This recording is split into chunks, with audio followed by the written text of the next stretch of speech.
Olá pessoal, eu sou o habilitador Marcos Felipe, matrícula 23C8378 e sejam muito bem-vindos a mais uma edição do nosso Talk Show.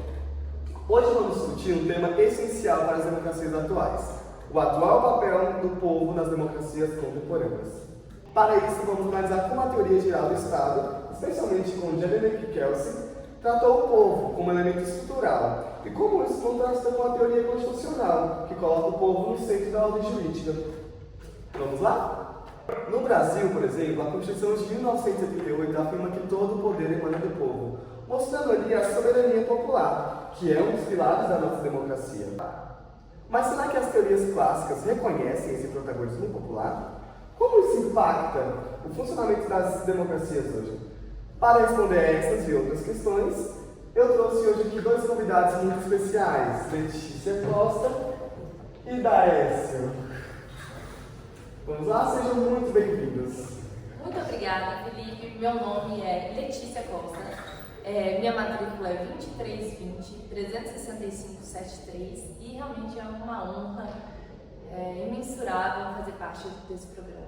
Muito obrigado, Letícia. Olá, Felipe. Meu nome é Daécio, matrícula 2420116667 e eu me sinto muito lisonjeado de estar no programa. Muito obrigado, Daécio. O prazer é meu. Vamos começar então com você, Letícia. Eu gostaria que você explicasse para o nosso público como a teoria geral do Estado de Jelinek e Kelsen entende o papel do povo. Eles reconheciam o papel do povo central no sistema jurídico ou não?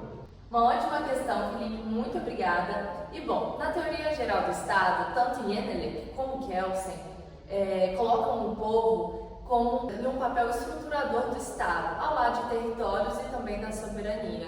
Para Kelsen, por exemplo, que era um positivista, um normativista, o povo não tem um papel central. Para ele, o Estado essencialmente seria a sistematização de leis, de normas, sistematização jurídica. E o povo teria um papel sociológico nesse sentido, e não um sujeito ativo, propriamente falando. Por exemplo, na pirâmide normativa de Kelsen, as normas jurídicas seguem sempre a norma fundamental e não o povo, mostrando assim, mais uma vez, o papel sociológico do povo e não um papel de sujeito ativo. Já para Jelinek, é muito interessante porque o povo faz parte do Estado, o povo é essencial para o Estado, ele é necessário para o Estado, porém ele não é fonte de poder. Então, nesse sentido, nós não podemos falar que também para Jelinek o povo tem papel central, já que ele não é fonte de poder. Ótimo ponto. Agora, Daécio, como a teoria constitucional moderna, especialmente no caso brasileiro, trata essa centralidade do povo? Qual a diferença fundamental entre Jelinek e Kelsen? Felipe, a teoria constitucional moderna coloca o povo como fundamento de legitimidade. No próprio, conforme você mesmo falou, na nossa Constituição, no artigo 1º, ela fala que todo poder emana do povo, que o exerce diretamente ou indiretamente por meio de seus representantes.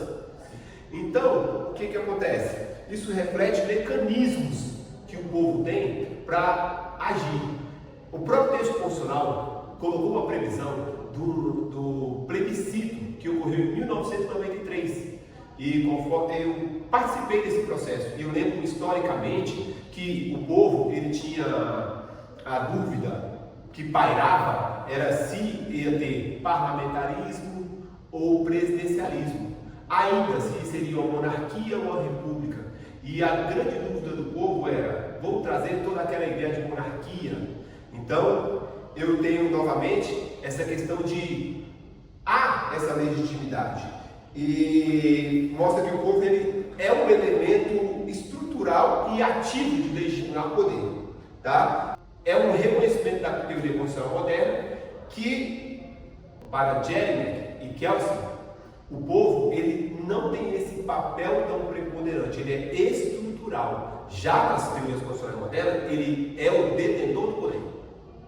Muito interessante, Daécio.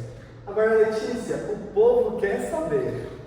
Então, podemos afirmar que nos dias de hoje o povo representa esse papel central nas democracias? Mais uma vez, excelente pergunta. Felipe. E sim, o povo exerce esse papel central e eu consigo pensar em dois casos, por exemplo. A partir de 2013, no Brasil, o povo pleiteou uma série de mudanças por meio de manifestações, de mudanças pedindo mais direitos, mais participação popular. E isso mostra a legitimidade política que a democracia atual traz. Outro exemplo também é a lei da ficha limpa, que é uma lei com iniciativa popular que mudou as regras da candidatura política hoje em dia. Isso mostra, mais uma vez, a legitimidade política que hoje em dia o povo tem. E fazendo também um gancho com Yennelich e também com Kelsen, que não colocavam o povo na centralidade, hoje em dia, mesmo com percalços, o povo tem sim essa centralidade, principalmente legitimidade política. Podemos pensar aí nas próprias manifestações, como também nas eleições, por exemplo. Então, sim, o povo tem sim centralidade na democracia contemporânea. Perfeito. E agora, para finalizarmos, Daércio, como você relaciona essa centralidade do povo com o fortalecimento ou a crise das democracias atuais? Ótima pergunta, Felipe. O crise de democracia depende muito do povo. Temos um exemplo não brasileiro, que foi na Islândia, no ano de 2008, o povo participou diretamente de uma reforma constitucional. Por outro lado, a participação popular ela pode ser minada quando a gente tem desigualdades sociais ou ainda disseminação de fake news. A desigualdade social ela trabalha diretamente, o povo ele consegue atuar mais efetivamente quando a gente tem a sociedade civil organizada. E aí eu tenho a participação direta. A centralidade do povo não é apenas um princípio, mas ele é um desafio que tem que ter. Porque, conforme o professor José Murilo de Carvalho tem um livro que chama Os Bestializados, no qual ele retrata na época de 1889, a Proclamação da República, foi um ato de extrema importância, mas que o povo viu sem muita participação. Então, por meio do povo e por meio da conscientização do povo e por meio da educação que a democracia se fortalece.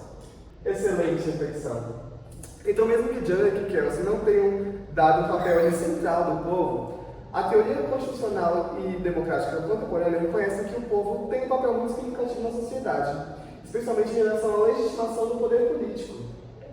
A ideia de que todo o poder emana do povo é um dos princípios fundamentais da democracia representativa e participativa, não só no Brasil, mas em outros sistemas democráticos também.